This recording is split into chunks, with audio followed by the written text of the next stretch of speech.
for coming. I am the office manager here at USKO Realty. We're glad to be hosting everybody here. And we're going to have a guest speaker, Serge Kissel from Tangent Design, going to speak today about how to pretty much build a home, right? The basics, and something more in depth, right? So if Stefan can come up to say a little word before Serge comes up. Good morning. Biggest assets we have, this is people surrounding us. You know, I'm so happy. I grew up in family, we have 10 brothers, no sister. I agree. And now I have 5 daughters. But now finally I have 2 boys, my grandson, and 1 daughter. Yeah. But we have great, our office, we have biggest treasure, our 60 agent, our company is growing. Thank you very much for trusting us. And we have great community here in Sacramento. I wanna so happy with our community. Like we have great people here. And we Ukrainians, Americans, different nationality here in Sacramento. So happy, and we have great leaders here. For example, I want to invite Sergey Kisel. He is really good engineering, builder, pastors. Thank you, Serge, for coming this morning to me. Stefan, appreciate it. It's my pleasure. Thank you guys for honoring me with your time. I'm just here to share a few little things. I have a background in engineering, and so I do have an engineering and architecture company. That's actually not the main thing that I do. Most of my time over the last decade plus has been in kind of development and construction, with a heavy focus on that has been spec building. And that's what I wanted to share with you guys a little bit, give you guys an insight into my world and a little bit about what I do. So my story of diving into this kind of investment real estate world started in 2012. You guys remember 2012, we were just coming out of like the depths of a pretty big recession. Prices were at an all-time low, and that's when I bought my first like fixer rehab project, and I did a handful of those until 2014. I bought a parcel, actually it was a house I tore down, and that's when I got into spec building, and I've been doing that ever since. And it's ranged, I kind of look back, I had to go back on Zillow and find the first house that I ever sold as a spec house, and we closed it at $452,000 in Carmichael. Which is like an unheard of price today for a brand new house, and it's ranged from that all the way to like we had a sale at 3.4 million. So we do spec building all across the spectrum, and I wanted to introduce a little bit of terminology for some of you guys that might not be familiar.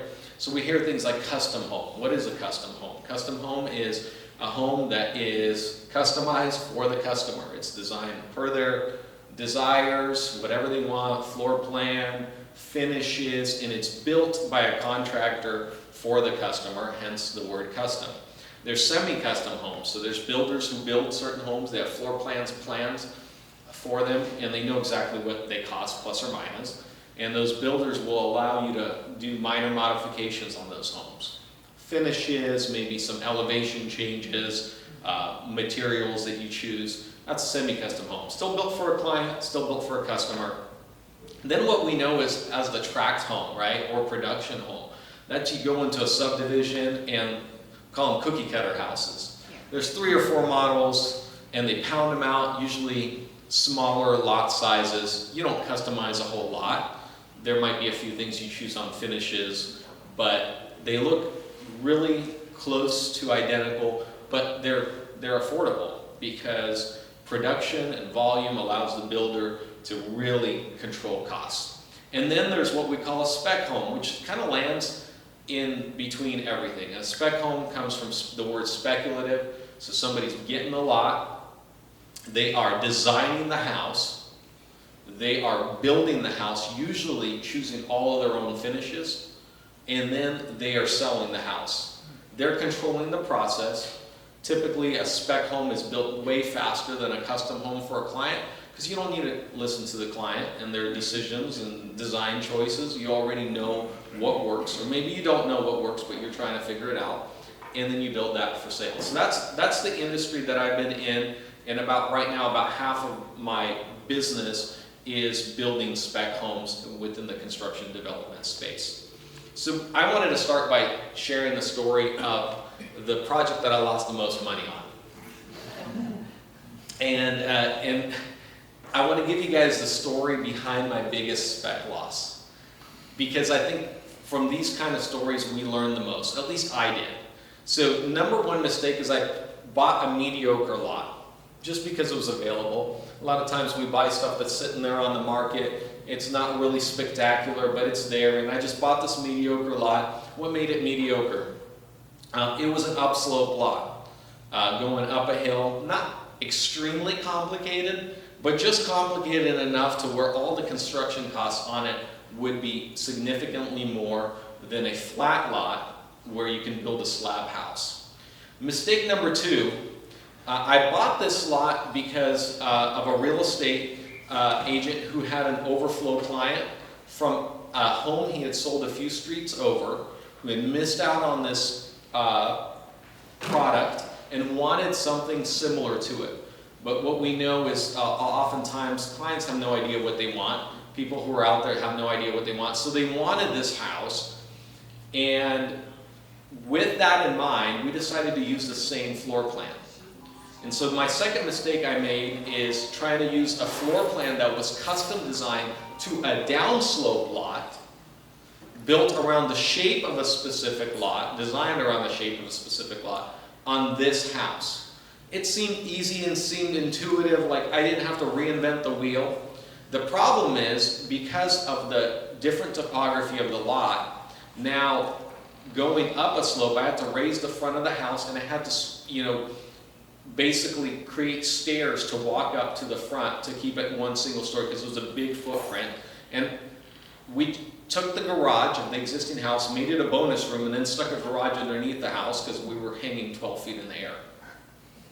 So now the house became bigger, the house became more expensive, and then we didn't get a commitment from this buyer who was interested in this house. So somewhere along the process, when we got the plans approved and broke ground, this buyer bought another house. And we're building this house, and we're still thinking, all right, this is going to be a good idea. But when we're done, the costs are high because you're building on a slope lot. Now you're building a larger square footage than maybe you should have. The costs go up, and you've got this massive stairwell in front of your house. Here's one thing that turns all buyers away. If you have to go up a flight of stairs to get to the front door. And if you've got anything more than like 3 to 4 steps, that is a massive turnoff. Any steps is a turnoff to a certain percentage of buyers. But if you've got a flight of stairs to go up to your front door, that is a big turnoff. So we listed this house on the market, and initially it had a straight flight of stairs. After it had been on the market for about 6 months, and we've reduced the price 3 or 4 times, we decided to do a zigzag so that if somebody did trip and fall on the stairs, at least they would only fall about 6 feet instead of 12 feet all the way down to the front of the lot. That whole rearrangement, ripping out the concrete for the stairs and rearranging it, good news, this was 2018 or 19, so it was a little cheaper construction cost, but that probably cost us another $8,000 to $10,000 to redo the front stairs. Eventually we sold this house over 11 months on the market, and when we totaled up all our costs and numbers, it was a $70K loss. So fast forward, let me share with you guys just a few things to consider if you're ever building a spec home. Number one thing to consider before you start is a piece of property, it's land. You've got to consider several things about land.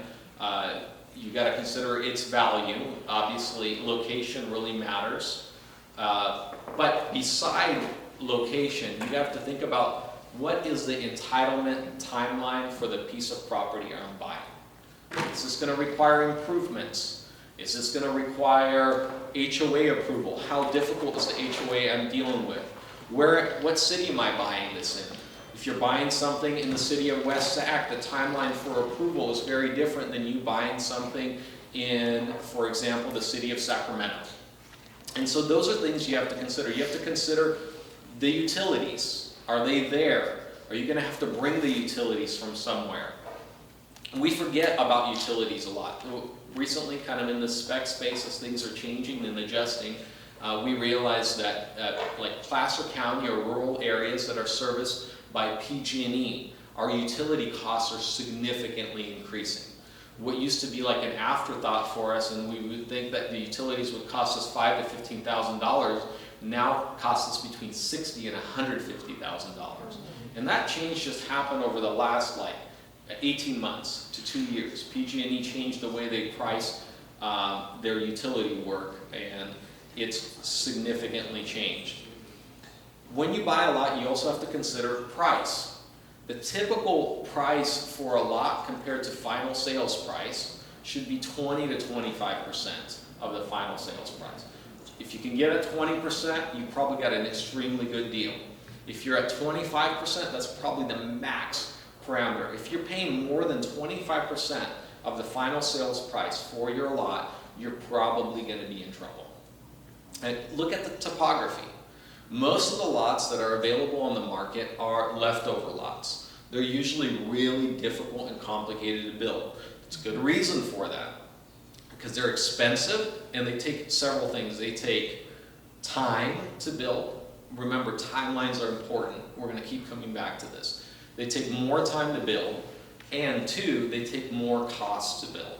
It's a lot more expensive, from foundation to framing to everything else you're going up on the house, to build on a complicated lot. You have to consider the HOA. Does this property have an HOA? The HOA can add both construction costs. Inherently, you can't build a house as cheaply in an HOA as you would outside of an HOA. There's going to be requirements inherent to every HOA, from landscaping to maybe the architectural features. That's just going to add costs.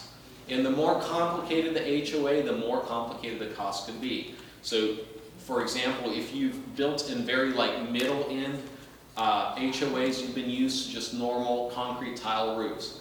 You get into certain HOAs and they're not going to allow you to use a concrete tile roof. They're going to say you have to use a clay tile roof.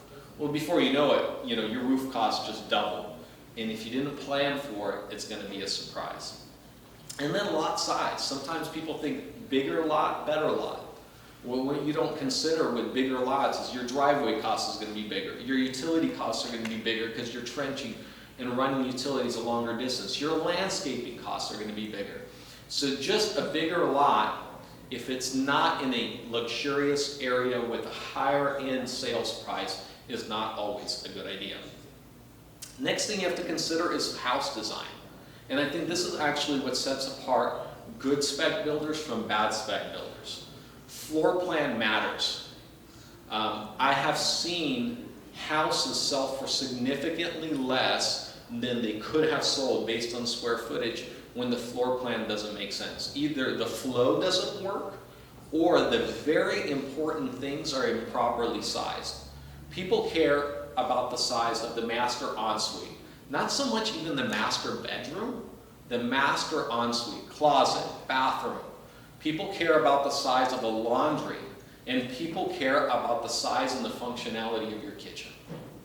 Most of the people making the decision to buy a house when it's a family it's the person who cooks. It's usually the wife in the family. She walks in, she's either going to love the kitchen, she's either going to love the master closet, or absolutely hate it if it's tight and small. And it's so very important to pay attention to this.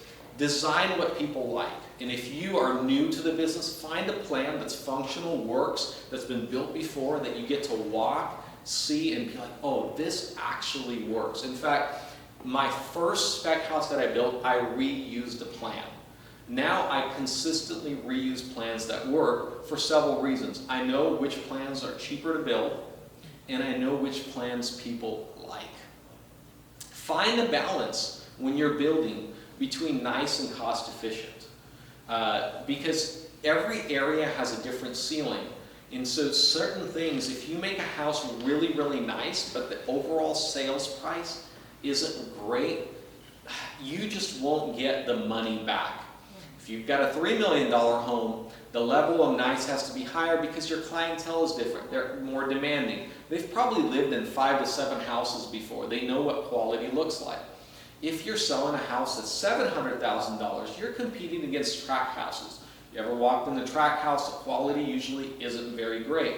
And so you, based on your materials, based on the subcontractors you use, you have to adjust depending on what area, price range you're building for. Otherwise, you could end up building a house that's beautiful, that's nice, that's fantastic. But by the time you spend all that money building the house, there just won't be enough left for you to make a profit. And then spend money on things people see. A common mistake that you can have when you're building spec is thinking like you're building the house for yourself. And when we build for ourselves, we think of things like, oh, I want more insulation, right? Or I want a better fans in the house, or I want the most efficient HVAC unit. Well, those things are really great, and we appreciate them when we're given the option.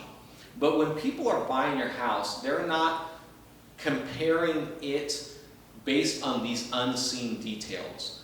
They're comparing it based on everything they can see. This house has a nicer curb appeal. This house has nicer landscaping. This house has a nicer kitchen.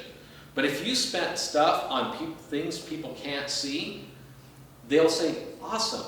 But they're never going to be able to give it the value internally that you spent on it. They don't care that you over-insulated the house. They don't care that you put in the most efficient HVAC unit that cost you $10,000 more. Because they're going to be compared, they're very price sensitive, and they're very sensitive to things that they can see. Next thing to think about is entitlements. Remember, time equals money? One of the things in spec building that makes you either good or bad is how fast or how slow you do things. Because the return on your money should be based upon, hey, a percentage annually returning back to you. So if you bought this property and the entitlements are taking a long time, you might have gotten a great deal. But if you do one deal during the time I do two, your great deal is no longer a great deal. Every jurisdiction has a different timeline. Study them, find out, ask people who are building in the area how long things take. If you're buying in a brand new HOA where you've never built, ask around, try to get as much information about the difficulty in the timeline. Talk with designers, architectural companies that submit to these HOAs. They're probably going to give you a realistic picture of what it's going to take. It's not in their interest, unless they're just trying to get your business and they're overpromising, to tell you that it's going to be faster than it is. And then move quickly and be decisive. Do not overthink your design. This is something where time is of essence. People get bogged down in the details. They get paralyzed. Treat it like a business. If you cannot move things with expediency and quickly, you will struggle. I will always overpay for a dirt-ready lot.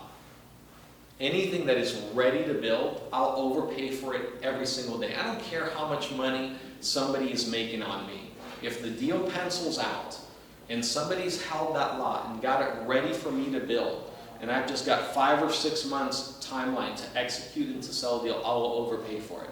I recently did that about 18 months back. I bought a lot that was kind of off market but available to multiple builders. The lot had originally sold for $550,000.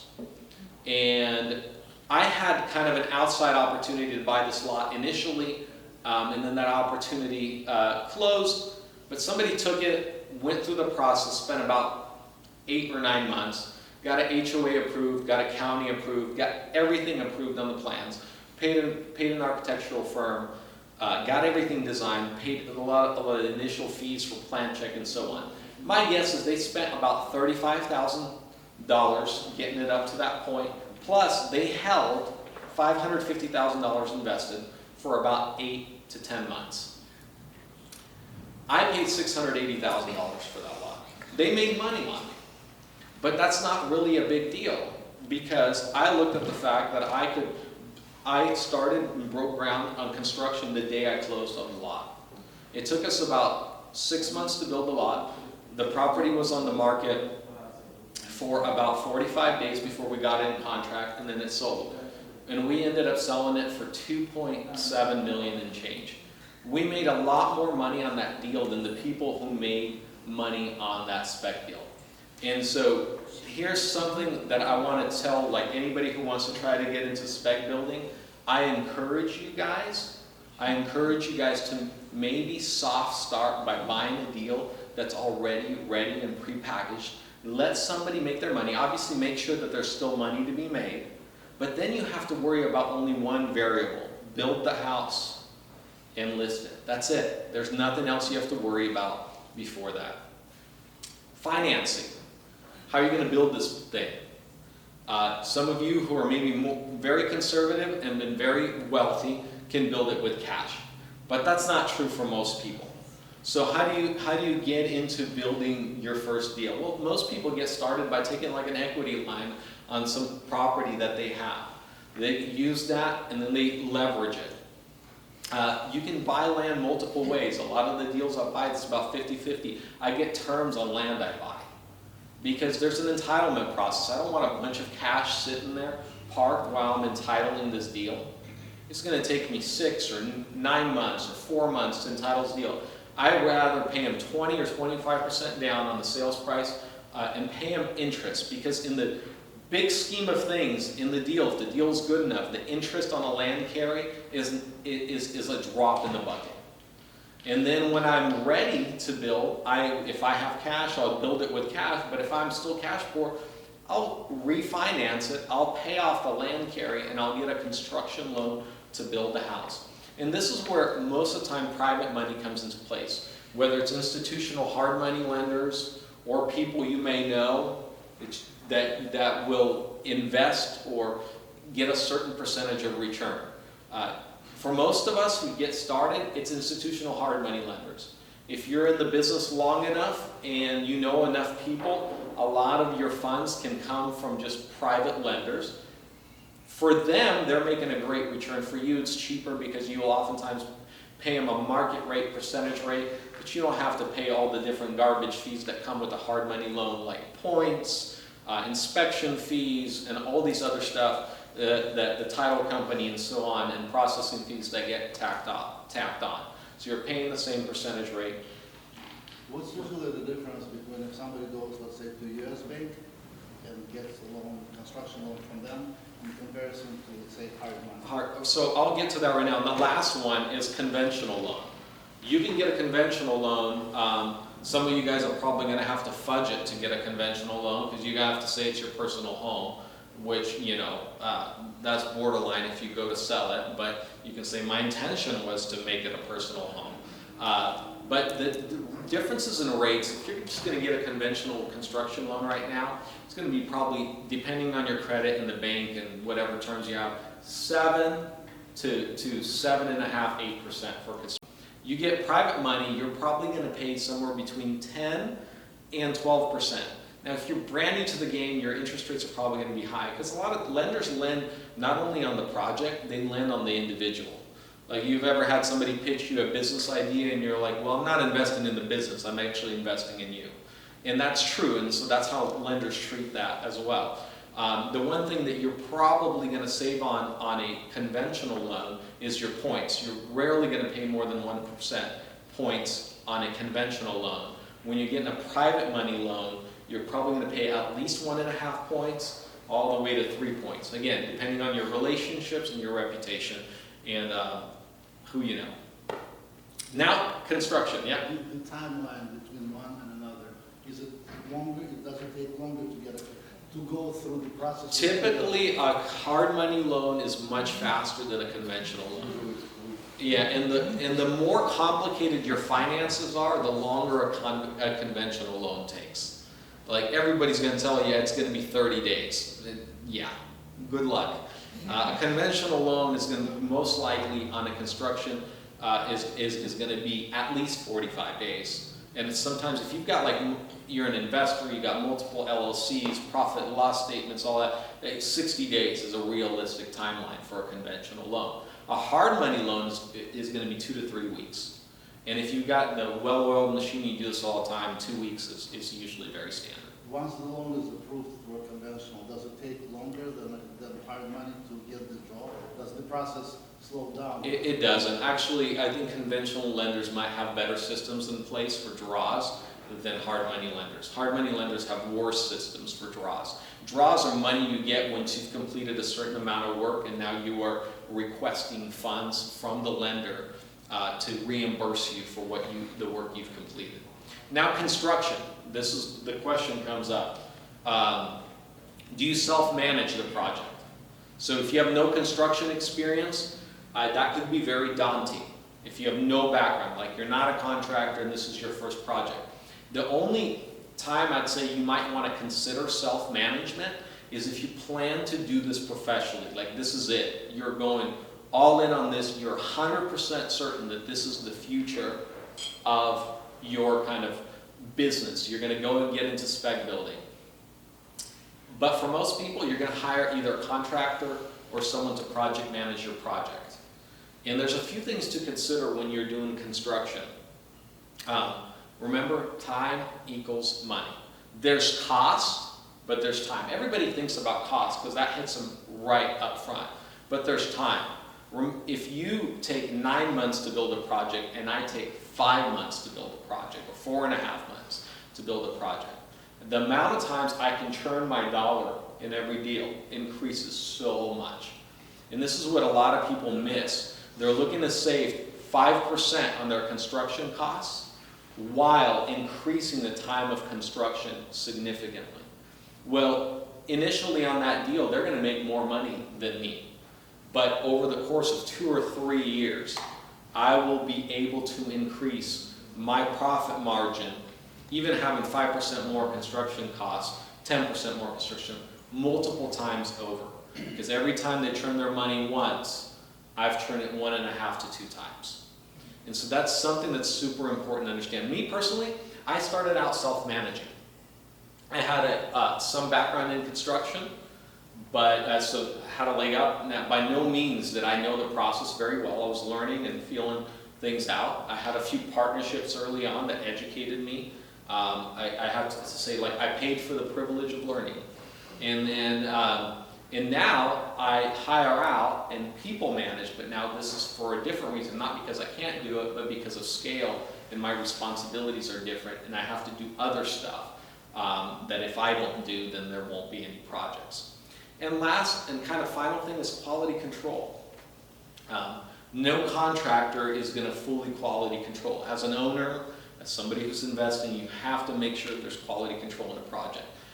Your contractor, depending on their skill level and maybe specific talents, are going to have various aspects of quality control. But at the end of the day, you have to make sure that whatever goes to market, whatever people are looking at, looks great, is done well, because at the end of the day, you are going to carry a lot of liability. It doesn't matter if you hired licensed contractors. You are going to feel the brunt of the issue. And it's going to be your responsibility to make sure if it's actually a liability of a subcontractor to come in and get them to accept the liability. But you're going to be caught up in the middle of it. Spec building can be really rewarding, but it also carries a lot of liability. And even if you use licensed contractors, even if you've done this still as an owner doing spec building, you're going to be tied up in the midst of any kind of issues if the quality is subpar or below. Some cities do a great job, some jurisdictions doing inspections, but oftentimes it depends on the inspector. Some inspectors just don't pay attention. Some inspectors don't know what they're looking at. Some inspectors, an electrician trying to inspect your framing, right? He will be really detailed about all the electrical work, but he's not going to know what he's looking at when it comes to foundations or framing because he's never done that kind of work. And so you have to make sure that some of the stuff you build, either you're using really quality project managers and general contractors, or you yourself are taking a look at what's happening. Then there's the sale. And there's multiple aspects to sell, and we've done it in multiple ways. Number one, there's the off-market route, right? If you're working with good real estate agents, as some of you are in the room, they're going to bring people your way. If they know that you're building, and sometimes that's the best sale. Like, honestly, in a market like today, or the market that we've seen over the last 3-4 years, I think the off-market sale is the best sale, because you kind of, especially with the spec build, you're building a new home, usually in an area that doesn't have a lot of new homes. So you can get the best value for your sale before it's listed, before it's exposed, before there's any kind of price if you've got a good agent.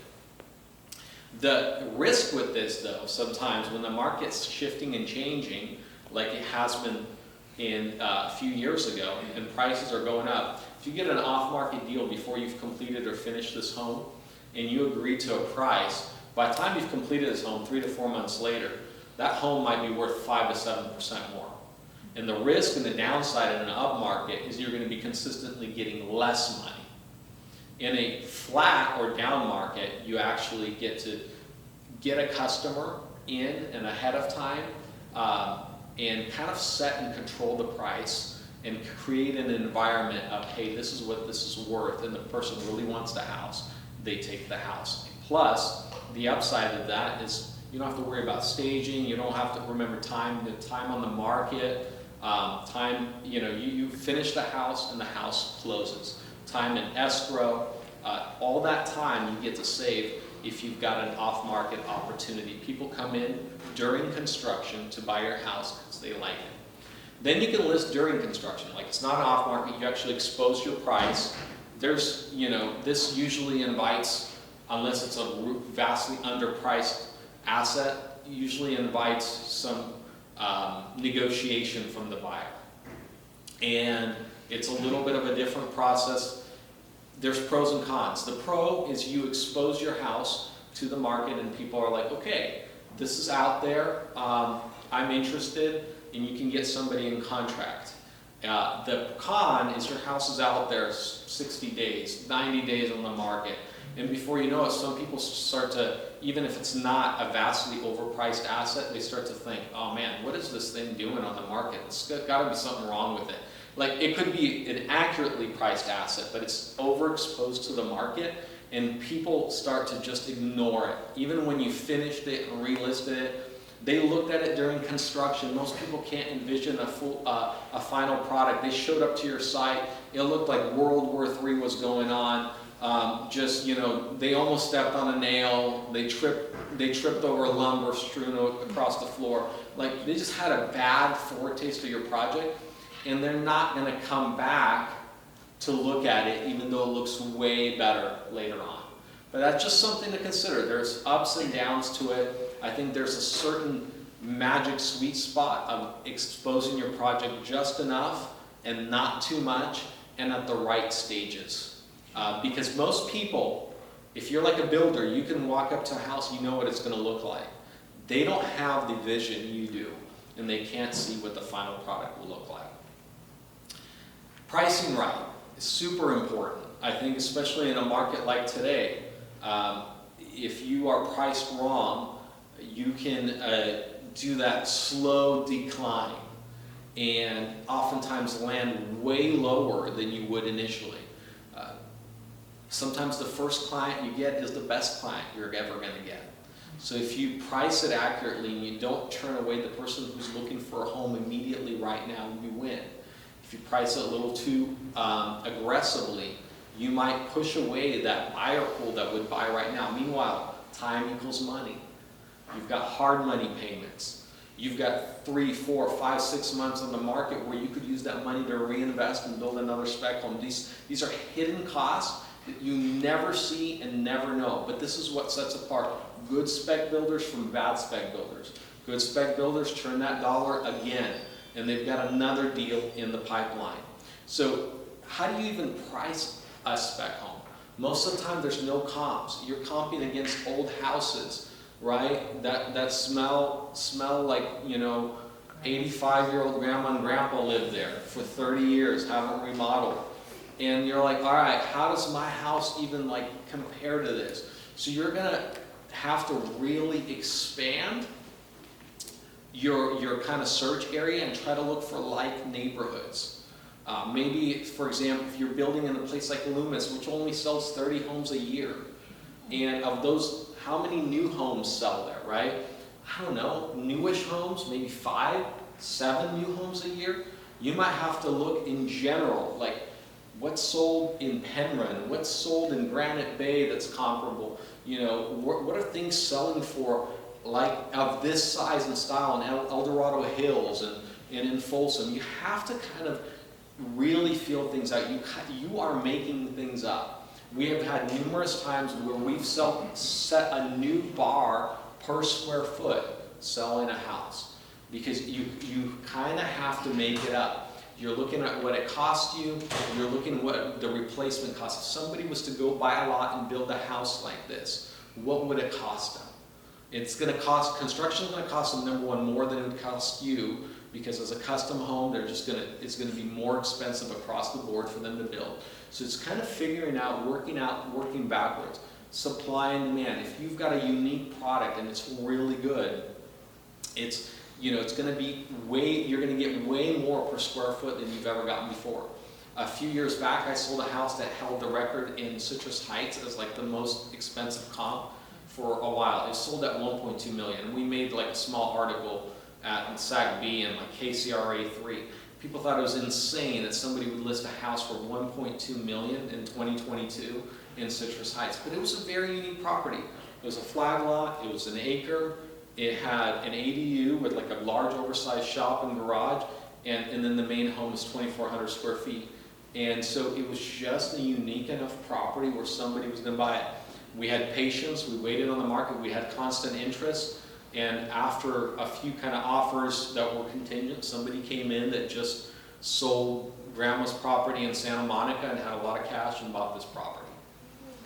The big thing here now also to think about, you need a good agent, somebody who knows new construction, somebody who understands it, somebody who, because new construction is different than a regular house, different than a remodel, somebody who's a good negotiator.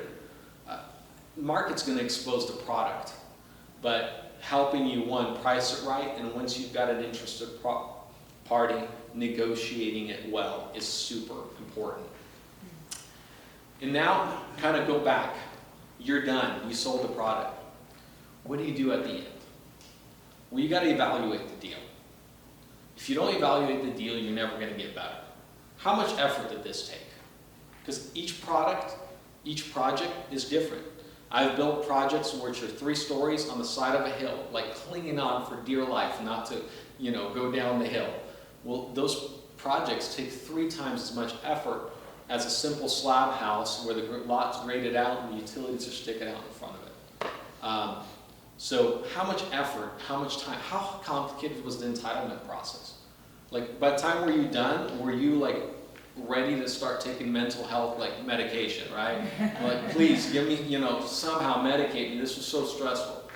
And then some projects, they're easy. Now, look, stress and issues on an entitlement process, sometimes they're due to lack of knowledge, and sometimes they're due to the fact that it's really hard to get approvals in this area, in this jurisdiction, in this HOA. And so there's certain HOAs I just don't touch. Is there money to be made there? Yeah.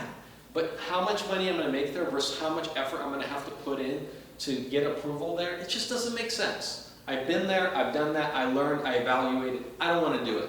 And some people will think I'm crazy, but as long as I have other opportunities, I won't open that door. Now, maybe if I don't have any other opportunities, I might consider going back there and taking the punishment. Good accounting. If you don't count your numbers and you don't know how much a project costs you, how do you even know that you made money or this was a good deal or how good it was? And this is a common mistake of rookie spec builders. They kind of mix a lot of their personal costs and different things into the project, and they're done with the project, and they're like, how much did you make? Oh, I don't know, about $100,000, maybe $150,000. If that's like where your numbers are, you have no clue what you're doing. It's going to be really hard for you to systematize and understand the industry and ever scale or repeat with any kind of success. Your best bet is going to be literally looking at other people, what they're doing, where they're building, and just try to replicate. And sometimes you're going to be replicating someone who knows what they're doing and is doing it successfully. Sometimes you're going to be replicating someone who's not doing things well anyways, they're just doing them. And you might be just spinning your wheels. You literally may be better off taking your money and doing hard money lending with it, or investing it in the stock market. Because there's lots of effort, lots of liability, but you are not getting a return because you don't know what it costs you. And then when you do the good accounting, don't think about how much money you made. Think about cash on cash return. What are you returning on your cash? How much did you invest and how much did you return? That's how you need to evaluate a deal. I can have a deal that makes me $200,000 and a deal that makes me $400,000. If that $200,000 deal, I was just invested and held that money for 6 months, and then the one I made $400,000 on was a lengthy development project, and where I had to split the lots, and it was Midtown Sacramento, and it took me 2.5 years, 3 years to recapture that money. Well, that's a great deal, but it's not a great deal when I really think about it. The fact that I could, during that same time, spend that $200,000 profit 6 times over and make $1.2 million instead of $400,000. And a lot of people, they're so focused on what they made that they miss the other factors of time. The other thing is the market shifting. This deal really worked, but is it going to work again tomorrow? What's happening out there? What are the demands? Was this super hard to sell? Did all of a sudden, like maybe you were the first one to get into a subdivision and you built a house and it sold really quickly because there's no supply. Well, over 6 months, maybe there's another 15 homes being built in the same area. You really have to expect that with additional competition, your price and your return is going to go down. Well, is that next deal going to make as much sense? Because now there's less land, land got more expensive, way more competition. You have to evaluate what is generally going on in the market. Now, nobody can predict the market, but you have to pay attention to like local indicators, market indicators to see if what you just did, you can do again. Because you're not guaranteed to get the same results doing the same thing. Most really good spec builders and good investors, they're always looking for mispriced assets. They're always moving into a new horizon. They're not just trying to do the same thing over and over again, because every time you repeat it, your returns on repeat start to diminish. You get more competition, people are watching you. A lot of investors, they're not running numbers, they're just copying what other people are doing. So by the nature of that, they're going to start squeezing your business. And then think about regulation shifts. I told you guys about PG&E, right? I have to take that into account now. I have to take into account that that's going to cost more. Placer County, they have this program now called Placer County Conservation Program. We like to say it's the Placer County Communist Party. And they are really concerned about protecting on our environmental resources. They're so concerned that they take what used to be a non-issue, like you will have a drainage swale in front of your property as you get off the main street to go to your house. And they'll say, oh, to put a culvert in there, even though there's thousands of culverts across that. And people have been putting them in for hundreds of years. It's just a drainage ditch. So that drainage ditch flows to some swale, which eventually hits some sort of pond somewhere. And so now you got to go apply with the Army Corps. You got to hire a biologist, go to the Army Corps of Engineers, you got a State Water Resource Board. And the funny thing is, Army Corps of Engineers you pay $10,000 for this report, you submit it to them, they make sure it's complete, and then the review period starts, and it's 45 days. And you usually get approval, and not because they looked at your application, because the 45 days expired, and you get default approval. But you still have to go through this process. This process is going to add 4 or 5 months. So now your deal diminished. You just added 4 to 5 months of timeline. You added costs that you're paying different biologists. They've literally created a new industry here. If anybody want to go into environmental sciences or recommend it for their kids, there's good money there. So those are things that you need to consider before you do your next deal. Now I wanted to open up to questions. You guys have any questions? I don't know if you said it, but for the hard money loan, is the interest rate different than it would be for the conventional? Yeah. So your interest rate for hard money loan is probably going to be between 10 and 13%. Wow. Now. Yeah. But you can't look at it at the interest rate. You have to look at it at the numbers. If you're going to be borrowing this money for 9 months or 12 months, well, run the two rates, run all the fees, and see how much extra does that cost you. It costs you 25 grand. Because most of the time, unless you got a really good track record, good accounting, a bank's not going to lend for you to do 12, 15 spec homes a year. It's only going to be private lenders that will do that. What is Pandit Design Engineering doing? What is your service? So a little bit about this. This is one of the businesses I own. We design architectural design and civil and structural engineering for residential homes, multifam, etc. What are the challenges you have with the conservation these days, and how do you work against that?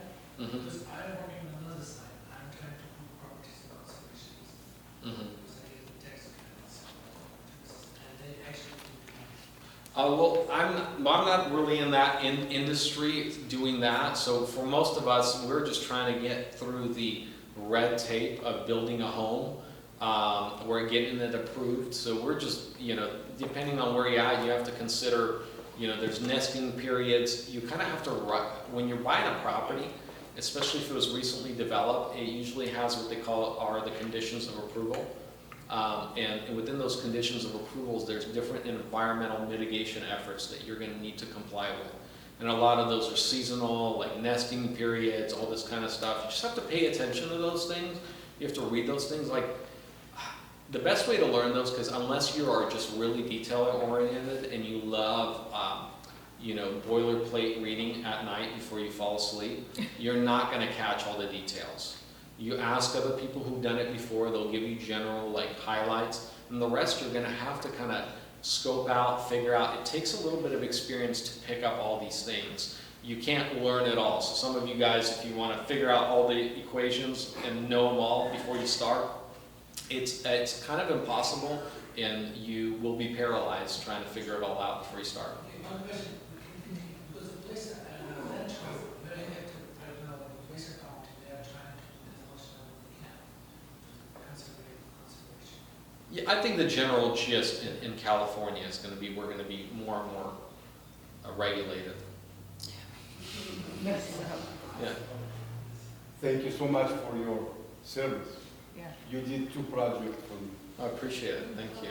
I wish I knew you before I submitted plans to the county. But my question is, what do you think construction cost range?